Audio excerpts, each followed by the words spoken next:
So let's move to our next speaker. So it will be Ides Bauwens from Nazka Maps, and he's going to tell us about the crucial role of COGs for identifying high heat areas globally. So over to you, Ides. Hi, yes, thank you, Joanna. I'm not sure if you can see my screen. Yes, we can. Yeah. Okay, great. Well, yeah, first of all, thank you also for the organization to give us this 5 minutes to talk a bit on how we started using COGs and how it was on our side really a revelation back in 2017 when we started using it for the first time. So I'm a bit an outlier in this session, I see, because I see everywhere stack, and I'm going to talk a bit about COGs. But I guess then it's good to have some, how to say, some variation, right? So I choose a kind of a dramatic title to get some attention and to be sure I got in, and I succeeded, so that part worked out fine. So let's go on. Very short one slide on Nazka Maps.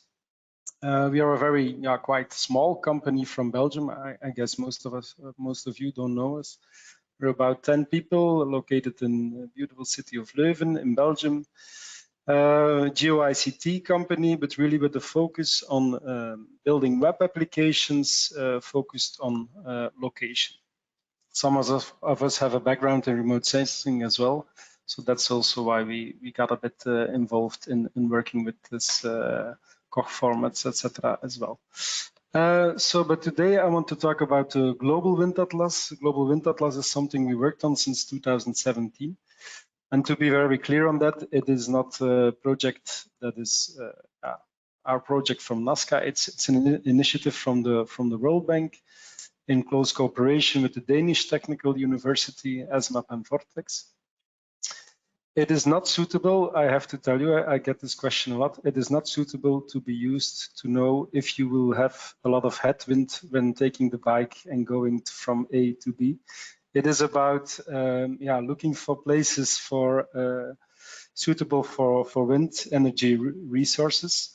And the main aim of the World Bank is to provide a free tool, let's say, that is accessible also for non-experts, to do the first exploration to find suitable sites for wind energy farms.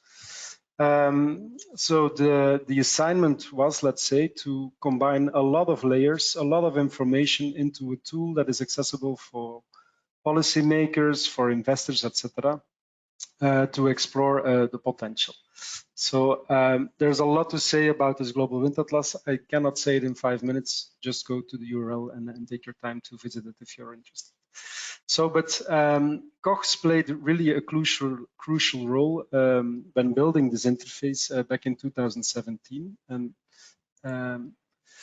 it was crucial for 3 parts, let's say. First part back then was to get map tiles on the fly. Second part was to be able to do clipping on the fly. And then the third part, which seems a bit trivial, but which is very crucial, is the interactive coloring. So let me take 1 minute to go deeper into the map tiles on the fly. So in 2017, we made the calculation, suppose, because we're talking about global coverage, suppose we would pre-cook all tiles and store them on S3 or something up to the deepest zoom level, which is zoom level 20. It would cost us, I think it was a couple of million or even $1 billion to get all the data on there. So it's something that is not really interesting for our young company back then. So we were looking for solutions. Okay, we're not going to zoom level 20, but even then, processing on a global level with data that has a 250 meter resolution, it's quite intensive.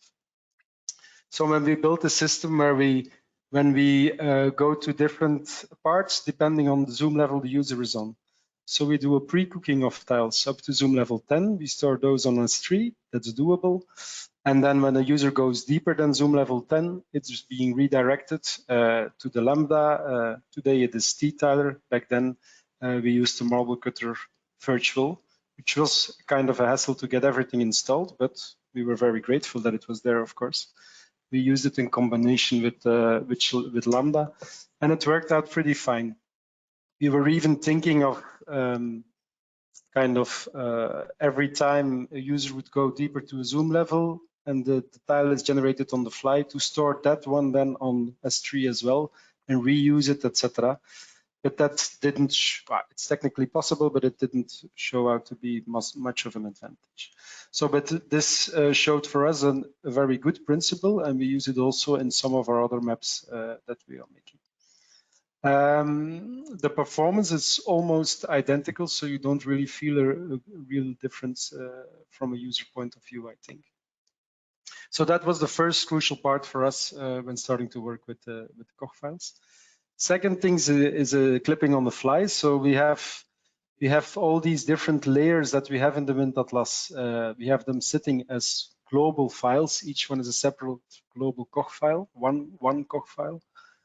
Sitting on S3, and then we have a GDAL service running on an instance in the cloud as well. We build a small API on top of that, and it allows the user to, when it's drawing custom areas in the interface, to get really a clipped section of a specific file downloaded to his local machine. We're not doing the exact polygon because that takes a bit too long, we noticed. We're just taking the bounding box of the area and then sharing the GeoJSON plus the bounding box and letting the user proceed with that. So this was also a very interesting way to use the COGs into the global Wind Atlas interface, and something that was much harder to do before, let's say.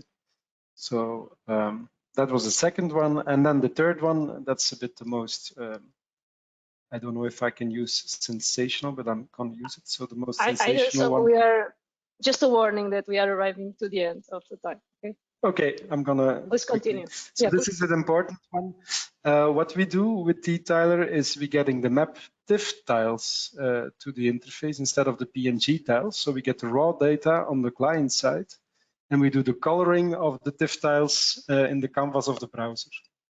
And that allows us to do a very, very dynamic coloring of areas. You see here Uganda, which is obviously seems a bit like not windy enough to do something in it, or hard to find the right spots, but using the coloring, it makes it very intuitive to find interesting spots. It also allows us to do, on the bottom right, interactive legend. You get the values when you hover your mouse over the map, etc.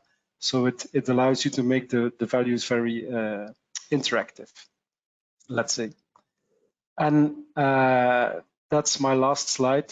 So we have some other maps where we worked with COGs as well. We have a land cover tool coming up, which will be freely accessible, where you can compare Esri land cover data, the latest, or I should not say Esri, Microsoft, I'm not sure, and the one from ESA. You can compare both, you can download, etc. And we are supporting or building heavily on COG, on the COG principle, let's say, as well over there. That was it. I hope I was still on time. And I want to thank you once again for the invitation, and also especially also for all these people that work on these open formats, because they are very, very valuable, I think. So thanks a lot. Thank you, Ides, for this presentation.